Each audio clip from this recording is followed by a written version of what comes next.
Hey guys, welcome back to the channel. So I'm out today helping a sister of mine. Let's see if I can spin around and find her. There she is. Helping a sister of mine learn to ride.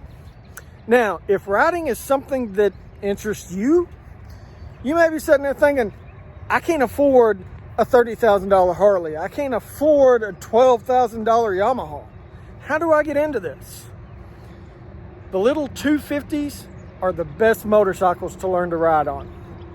They're usually lightweight, small enough, you can control them. Even kids can manhandle these bikes. If you do mess something up, they're dirt cheap to fix. They're great for starting out, low insurance. Most individuals can actually start riding one at 14 years old if it's 250 cc's or less. They're great starter bikes. Where did she go? She run off? There she goes.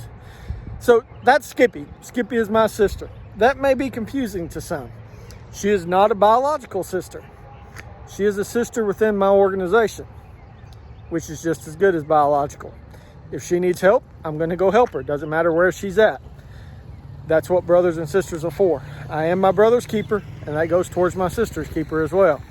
So, if you got anything you want to add, learning to ride, we'll get into brothers and sisters further down the line. Till next time, y'all be careful.